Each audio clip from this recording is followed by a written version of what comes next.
लिंग पुराण में 7 गलतियां बताई है कंगाल होने की। ये गलती अगर आपने भी करी है तो जिंदगी में कितना भी पुण्य करोगे उसका फल नहीं है। आज की कथा को लिखकर रखना, शायद तुम्हारी जिंदगी संवर जाए। लिंग पुराण में 7 गलतियां बताई है व्यक्ति को बर्बाद होने की। पहली गलती है, उसमें से अगर आप स्वीकार कर रहे हैं ये गलती तो समझ लो कि गलती आपने करी है। गंगा जल तो बुलवाया टैंकर भरकर, 21,000 बेलपत्र भी समर्पित कर रहे हो। आप मंदिर के अंदर बैठ गए, दर्शन करने वाला आता रहा, किसी को अंदर प्रवेश नहीं दिया। आप गंगा जल चढ़ाते रहे, आप बेलपत्र चढ़ाते रहे, आप स्वयं पूजन करते रहे, और दूसरा व्यक्ति ना जाने किस भाव से, किस रूप में आकर भगवान की सेवा करना चाहता था। पंडित जी ने आपके चक्कर में उसको जल नहीं चढ़ाने दिया, पंडित जी ने आपके चक्कर में उसको बेलपत्र नहीं चढ़ाने दिया। पहली गलती यह हो गई कि भगवान के भक्त को भगवान से दूर कर दिया गया। अब उठा लो श्रीमद् भागवत कथा।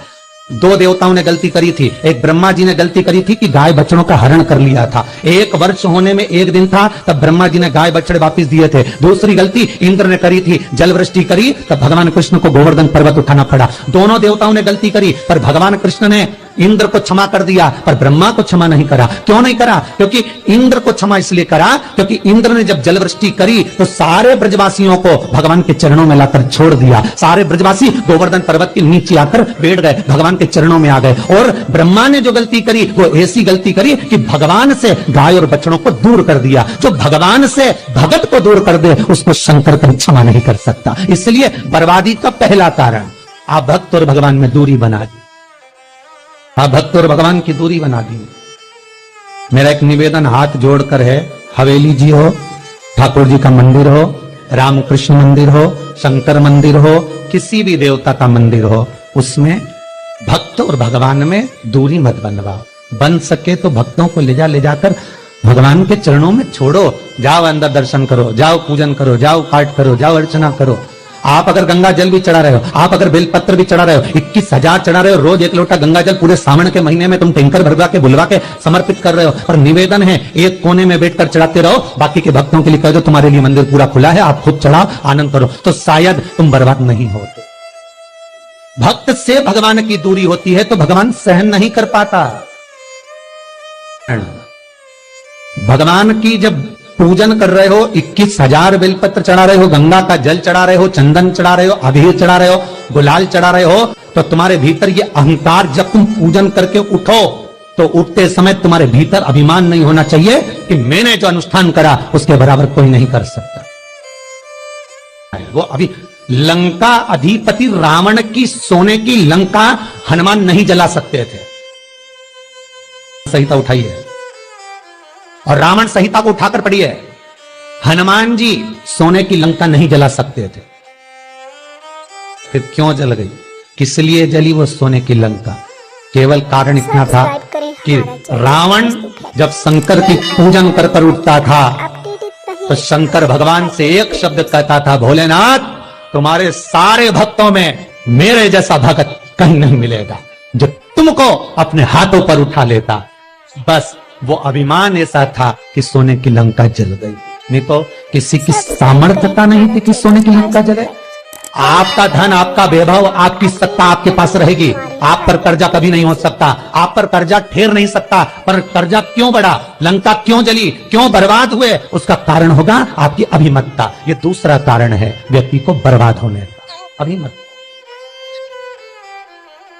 तीसरा कारण कहा सब्सक्राइब करें हमारा चैनल कि भगवान की सेवा तो आप कर रहे हो, ताकि आप भगवान की चाकरी में तो आप लगे हो, वीडियो से भगवान की आराधना भी कर रहे हो, दिया भी लगा रहे हो, धूप बत्ती भी लगा रहे हो, स्नान भी करा रहे हो, पंचामृत स्नान भी करा रहे हो, सारी पूजन अर्चना सब तुम कर रहे हो।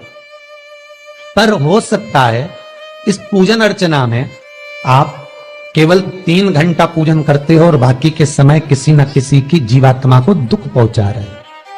एक कथा में एक बात कही थी कि भले मंदिर में दिया मत लगाओ, भले मंदिर में जाकर धूप बत्ती मत जलाओ, भले मंदिर में जाकर भोग मत लगाओ, भले मंदिर में जाकर जल मत चढ़ाओ, कुछ मत करो, भले भगवान को नए कपड़े मत पहनाओ, भले तुम्हारी मर्जी पड़े भगवान को भोग मत लगाओ, पर शास्त्र कहता है कुछ मत करो, पर एक काम जरूर करना कि किसी के चेहरे पर प्रसन्नता ला देना तो मंदिर में दिया जलाने के बराबर होगा। किसी के चेहरे पर चमक ला देना, प्रसन्नता ला देना तो अगरबत्ती लगाने के बराबर होगा। किसी गरीबड़े के, किसी दुखी के चेहरे पर अगर तुमने प्रसन्नता ला दी तो वो भगवान को कपड़े पहनाने के बराबर होगा। मालूम पड़े तुम मंदिर में पूरी सब्जी बांटो, मंदिर में भोजन कराओ, मंदिर में सारा पकवान चढ़ाओ और कोई तुम्हारे कारण अगर दुखी है तो तुम्हें वो सुख का भान नहीं हो सकता। तीसरा चौथा कारण है कि आप जो पाठ कर रहे हो, आप जो पूजन कर रहे हो, आप जो अनुष्ठान कर रहे हो, उसमें कुछ ना कुछ गलती जरूर हो रही है। ये चौथा कारण।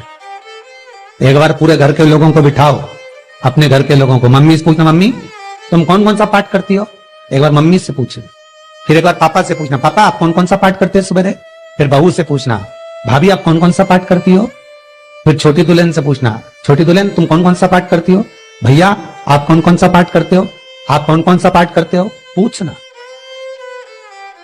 जब घर के अंदर बड़ी बहू अलग तरह का पाठ कर रही है, छोटी बहू अलग तरह का पाठ कर रही है, मंजली बहू अलग तरह का पाठ कर रही है, मां अलग तरह का पाठ कर रही है, पति अलग तरह का पाठ कर रहा है, तो उसका जो प्रभाव है, कौन सी चीज कहां टकरा रही है जिसके कारण घर में रोग इतना है कि कोई सही होने वाला ही नहीं, और वो कारण आपको दुख की ओर लेकर जा रहा है, बीमारी की ओर लेकर जा रहा है। चौथा कारण है आपका मंत्र जाप, आपका स्मरण, आपका भजन, आपका पूजन कहीं गलत जरूर है। बेल आइकन दबाएं ताकि आप पांचवा अपडेटेड सूत्र रहें महाराज, हर एक वीडियो से। हमने जो दान किया, हमने जो पुण्य किया, हमने जो सत्कर्म किया, वो किस जगह पर लगा। पांचवा सूत्र है।